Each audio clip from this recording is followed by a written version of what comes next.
അവരാദ്യം ഔട്ടായി പോയി. വേറെ നന്നായി ഡാൻസ് കളിക്കുന്ന കുറെ ആൾക്കാർ ആദ്യം ഔട്ടായി പോയി. ഇവര് 5th വരെ വന്നു. അപ്പൊ അങ്ങനെ ഡാൻസിന്റെ സംഭവമല്ല. ഫിനാലയിൽ നമ്മൾ കൊടുത്ത റൗണ്ടിൽ ഒന്ന് അവരുടെ സിഗ്നേച്ചർ റൗണ്ട് ആയിരുന്നു കൊടുത്തത്. ആ സിഗ്നേച്ചർ റൗണ്ടിൽ അവർക്ക് ഏറ്റവും സ്ട്രോങ് ആയിട്ട് തോന്നുന്ന ഏത് പെർഫോമൻസ് ആയിരുന്നു അത് കാഴ്ചവെക്കാം. അവർ കാഴ്ചവെച്ചത് സ്കിറ്റ് ആയിരുന്നു. അത് തന്നെയാണ് അവരുടെ സ്ട്രോങ് ഇതും. അവർ ഇംപ്രവൈസ് ചെയ്ത് നന്നായിട്ട് അവർ സ്റ്റേജ് ഹാൻഡിൽ ചെയ്യുന്ന അമ്മയും മകളും തന്നെയാണ്. പക്ഷെ അന്നത്തെ ദിവസം അവർ ചെയ്ത പെർഫോമൻസ് ബിലോ ആവറേജ് ആയിരുന്നു. അത് ലാൽ ജോസ് സാറും MG ശ്രീകുമാർ സാറും ശ്വേതാജിയും ഞാനും ഞാൻ പിന്നെ ജഡ്ജ്മെന്റ് പാനലിലേക്ക് പോയില്ല. പക്ഷെ ഇവര് 3 പേരുമാണ് ജഡ്ജ്മെന്റിൽ ഇരിക്കുന്നത്. അവര് എല്ലാവരും കൊടുത്ത മാർക്ക് അങ്ങനെയായിരുന്നു. 10ൽ ബിലോ ആവറേജ് മാർക്കാണ് അവർക്ക് കൊടുത്തത്. അപ്പൊ നമ്മൾ ഡിസ്കസ് ചെയ്യുമ്പോഴും അവർ പറയുന്നത് അങ്ങനെയാണ്. അതായത് കേട്ടും അടുത്ത കോമഡിയും ടൈമിങ് തെറ്റിപ്പോവുക, മറന്നു പോവുക, ബ്ലബ്ലബ അടിക്കുക, ഇതൊക്കെ അവർ സ്റ്റേജിൽ സംഭവിച്ചു. അത് മനുഷ്യ സഹജമാണ്. നമ്മൾ പറയൂല്ലോ സരസ്വതി വിളങ്ങണം ആ സമയത്ത്. എന്നാലേ നമുക്ക് ഈ വർത്തമാനങ്ങൾ കറക്റ്റ് ആയിട്ട് പറയാൻ പറ്റുള്ളൂ. ഇവര് ലൈവാ ചെയ്തത്. പക്ഷെ ഇവര് ലൈവ് ചെയ്തിട്ട് 10ൽ 10 മാർക്ക് മേടിച്ചിട്ടുണ്ട്. ഇവര് ലൈവ് സ്കിറ്റ് കോമഡി ചെയ്തിട്ട് ഫുൾ എൻറ്റയർ ക്രൂ നിന്ന് കൈയടിച്ചിട്ടുണ്ട്. പക്ഷെ അതേ ആൾക്കാര് അമ്മയും മകളുമായിട്ട് അതേപോലെ തന്നെ കോമഡി ഇവർ ചെയ്തപ്പോൾ ഇപ്രാവശ്യം അവർ പാളിപ്പോയി. അവര് ലാഗ് അടിച്ചു, അവര് അങ്ങനെ സംഭവിച്ചു പോയി. അത് അവരുടെ കുറ്റമല്ല. അപ്പം മാർക്ക് ഇടുന്ന സമയത്ത് ജഡ്ജ് അത് നോക്കിയിട്ടാണ് മാർക്ക് ഇടുള്ളൂ. പിന്നെ അവർക്ക് കൊടുത്ത ഡാൻസ് റൗണ്ട് അതിൽ പ്രത്യേകം റൂൾസിൽ പറഞ്ഞിട്ടുണ്ടായിരുന്നു, നിങ്ങളുടെ ഡാൻസ് അല്ല നമ്മൾ നോക്കുന്നത്, മൊത്തത്തിലുള്ള ഗ്രൂപ്പ് പെർഫോമൻസ്. അതുകൊണ്ട് അവർക്ക് ഒരു ഇതും കൂടി കൊടുത്തു, നിങ്ങളൊരു ഗ്രൂപ്പിനെ കൊണ്ടുവന്നോ, നല്ലൊരു ഡാൻസ് ടീമിനെ കൊണ്ടുവന്ന് നിങ്ങൾക്ക് ചെയ്യാം. നിങ്ങളുടെ മൊത്തത്തിലുള്ള പെർഫോമൻസിന് ഒരു ഓവറോൾ നമ്മളൊരു പെർഫോമൻസ് കാണുമ്പോൾ നമ്മൾ പറയുമല്ലോ വാവ് ഭയങ്കര ഒരു കൊള്ളാം എന്ന് പറയുമല്ലോ. അത് മാത്രമേ നോക്കുന്നുള്ളൂ. അല്ലാണ്ട് ഈ അമ്മയും മകളും എന്നല്ല, നമ്മുടെ കണ്ടസ്റ്റൻസിൽ ഒരു അമ്മയും മകളും ഡാൻസ് ചെയ്യുന്നത് മാത്രമല്ല നോക്കുന്നത്. അപ്പം ഇവർ കിട്ടിയ ഗ്രൂപ്പും ഇവരുടെ ആ ഒരു ഇതുണ്ടല്ലോ, നമ്മൾ ഗ്രൂപ്പിന്റെ കൂടെ കളിക്കുമ്പോഴും ആ ഗ്രൂപ്പിന്റെ ഒരു എനർജിയുടെ കൂടെ ഇവർക്ക് മാച്ച് ചെയ്യാൻ പറ്റുന്നില്ല, ഗ്രൂപ്പിന്റെ ടൈമിങ്ങിന്റെ കൂടെ ഇവർക്ക് തെറ്റ് പറ്റുന്നു, അല്ലെങ്കിൽ ഇവരുടെ പെർഫോമൻസ് ഗ്രൂപ്പ് ഡാൻസ് നമ്മളെപ്പോഴും കണ്ടുവരുന്ന ഒരു ഗ്രൂപ്പ് ഡാൻസ് ആയി മാറി എന്നാണ് ജഡ്ജസ് പറഞ്ഞത്. ഇതിനു മുൻപും ഇവർ ചെയ്തിട്ടുണ്ട് എന്നുള്ള രീതിയിലാണ് പറഞ്ഞത്. പക്ഷെ ഫസ്റ്റ് കിട്ടിയ ആൾക്കാർ നമ്മൾ ഇതുവരെ കാണാത്ത ഒരു സാധനം, നമ്മളെന്ന് പറഞ്ഞ ആ സ്റ്റേജിൽ നമ്മൾ കാണാത്ത ഒരു കാര്യം അവരെടുത്ത് കൊണ്ടുവന്നു. അപ്പൊ അത് ജഡ്ജസ് അവർക്കൊരു വാവ് കൊള്ളാലോ എന്ന് തോന്നിപ്പോയി. അവരുടെ അത് എല്ലാം ശ്രദ്ധിക്കും. നമ്മൾ എടുക്കുന്ന മ്യൂസിക് വളരെ ഇമ്പോർട്ടന്റ് ആണ് ഒരു ഡാൻസിന്. ഡാൻസ് ഒക്കെ ചെയ്യുമ്പോൾ അറിയാലോ, ചില നമ്മൾ അമ്പലത്തിലൊക്കെ ഉത്സവത്തിന് കളിക്കുമ്പോൾ ചില പാട്ട് നമുക്ക് ഭയങ്കര ഇഷ്ടമായിരിക്കും, നമ്മളത് ഡാൻസ് നല്ല ആസ്വദിച്ച് കളിക്കും. പക്ഷെ കാണുന്നവർ ഉറങ്ങി തൂങ്ങിട്ട് വേറെ പാട്ടില്ലേന്ന് ചോദിക്കും.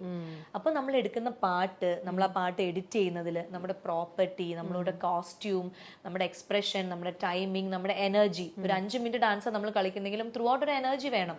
പക്ഷെ അമ്മയും മകളും ഇവർക്ക് അത് ഒരു ശീലമില്ലാത്ത കാര്യമായതുകൊണ്ട് അതിനൊന്നും നമ്മൾ മാർക്ക് കുറയ്ക്കുന്നൊന്നുമില്ല. ഇത് ഡാൻസ് റിയാലിറ്റി ഷോ അല്ലാത്തതുകൊണ്ട്. പക്ഷെ മൊത്തത്തിൽ അവരുടെ ഒരു ഓവറോൾ പെർഫോമൻസ് അന്ന് വീക്ക് ആയിരുന്നു. നമ്മൾ ഫസ്റ്റ് കിട്ടുന്ന പ്രതീക്ഷിച്ചിരുന്ന ഒരു അമ്മയും മകളും ഉണ്ടായിരുന്നു അന്ന് പെർഫോമൻസുകളൊക്കെ കണ്ടിട്ട്. പക്ഷെ അന്ന് അവർക്കും ബെറ്റർ ആയിട്ട് പെർഫോം ചെയ്യാൻ പറ്റിയില്ല. പക്ഷെ വേറൊന്ന് ഇവർ പറഞ്ഞതെന്ന് വെച്ചാൽ, നിങ്ങൾ ഓൾറെഡി ഈ ഷോയുടെ ഇൻ ബിറ്റ്വീനിലെന്തോ നിങ്ങൾ തന്നെ വേറൊരു ഇപ്പൊ കിട്ടിയവർക്ക് ഫസ്റ്റ് അവർക്ക് കൊടുക്കും എന്നൊരു പ്രോമിസ് ചാനലിന്റെ സൈഡിൽ നിന്നും കൊടുത്തിരുന്നു. ചാനൽ സൈഡിൽ ആര് കൊടുത്തു? ചാനൽ കൊടുത്തു അവർക്ക്, അതായത് പബ്ലിക് ആയിട്ട്. അതേ ഒളിച്ചും പാത്തും അല്ല, ഒളിച്ചും പാത്തും തന്നെ ആ ഫസ്റ്റ് കിട്ടിയ ആൾക്കാരെ ഇവരുടെ ഇന്റർവ്യൂവിൽ തന്നെ ഞാൻ കേട്ടല്ലോ ഇവര് പറയുന്നത്, ക്രൂ മെമ്പേഴ്സ് തന്നെ ഞങ്ങളോട് പറഞ്ഞു നിങ്ങൾക്ക് തന്നെയാ ഫസ്റ്റ് എന്ന് പറയുന്നു.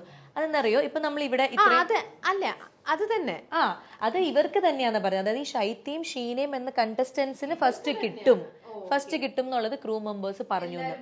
അത് ശരിയാണ്. ഞാനടക്കമുള്ള ആളുകള് സ്റ്റേജിൽ അത് ഇവരെ സപ്പോർട്ട് ഭയങ്കരമായിട്ട് ചെയ്യുന്നുണ്ട്. അതായത് ഞാൻ വലിയ പ്രതീക്ഷ ആയിരിക്കാം. ഞാൻ എപ്പോഴും ഇവർ ഇൻട്രൊഡ്യൂസ് ചെയ്യുമ്പോൾ നമ്മുടെ സ്ട്രോങ് കണ്ടസ്റ്റന്റ് ആയിട്ടുള്ള അല്ലെങ്കിൽ നമ്മുടെ എനർജറ്റിക് കണ്ടസ്റ്റന്റ് ആയിട്ടുള്ള ഇവരെ സ്റ്റേജിൽ നിർത്തിയിട്ട് ഞാനും ശ്വേതാജിയും മറ്റുള്ള കണ്ടസ്റ്റൻസിനോട് പറയും, നിങ്ങൾ ഇവരെ കണ്ടു പഠിക്കണം. ഇവരുടെ ഒരു എന്താ പറയാ സ്പോണ്ടേനിയസ് ആയിട്ട് കാര്യങ്ങൾ എടുക്കുന്നതും എന്ത് ടാസ്ക് കൊടുത്താലും അവർ ചെയ്യും, ഒരു മടിയില്ലാതെ. അമ്മയും മകളും അച്ഛനും ഒക്കെ ചെയ്യും. അപ്പൊ ഞങ്ങൾ എല്ലാവർക്കും പറയുന്നത്, നിങ്ങൾ ഇവരെ മാതൃകയാക്കും, ഇവരെത്ര ഭംഗിയായിട്ടാണ് ഓരോ കാര്യങ്ങൾ ഹാൻഡിൽ ചെയ്യുന്നത്, അതൊക്കെ ഞങ്ങൾ പറഞ്ഞിട്ടുണ്ട്. അപ്പൊ നമ്മൾ വിചാരിച്ചു ഇവർക്ക് കിട്ടും, അല്ലെങ്കിൽ ക്രൂ മെമ്പേഴ്സ് വിചാരിച്ചു. ഇപ്പൊ ഇവിടെ നമ്മൾ ഇത്രയും പേര് ഇരിക്കുമ്പം എല്ലാവർക്കും ഒരു നടനെ അല്ലല്ലോ ഇഷ്ടം. അപ്പൊ മറ്റു നടനെ ഇഷ്ടമാകുമ്പോൾ അവർ പറയും നിങ്ങൾക്ക് കിട്ടും, അങ്ങനെ ഒരു പ്രതീക്ഷ കൊടുക്കും. പക്ഷെ ചിലപ്പോ കിട്ടില്ല.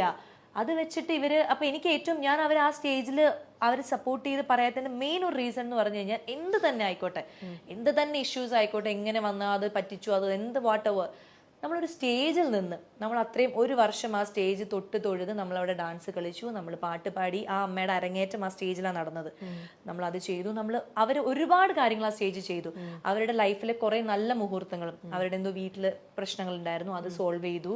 അവരുടെ അമ്മയായിട്ടുള്ള സ്നേഹബന്ധം, ഭർത്താവുമായിട്ടുള്ള സ്നേഹബന്ധം, മകളുമായിട്ടുള്ളത്, അങ്ങനെ ഒത്തിരി നല്ല ഓർമ്മകൾ സമ്മാനിച്ച ഒരു സ്റ്റേജ് തന്നെയായിരുന്നു. അവരിന്ന് തൊട്ട് ഒരു 5 മിനിറ്റ് മുമ്പ് അവർ പറഞ്ഞതാണ്, ഓക്കെ, ഈ സ്റ്റേജാണ് എൻ്റെ ജീവിതത്തിലെ ഇത്, ഈ നിൽക്കുന്ന 5 പേരും എനിക്ക് എൻ്റെ ഫാമിലി പോലെയാണ്, ഈ കണ്ടസ്റ്റൻസ് എല്ലാവരും എൻ്റെ ഫാമിലി പോലെയാണ് എന്നൊക്കെ പറഞ്ഞ ആള് ഒരു 5ാമത്തെ സ്ഥാനമാണ് കിട്ടിയെന്ന് പറഞ്ഞപ്പോഴേക്കും അവിടെ നിന്ന് വാക്കൗട്ട് ചെയ്ത് പോകുന്നത്. അത് ഞാൻ ഇപ്പോഴും അത് വളരെ, എനിക്ക് ഒരു മടിയില്ല അത് പറയാൻ. ഒരു കലാകാരനും കലാകാരിയും അത് ചെയ്യാൻ പാടില്ല.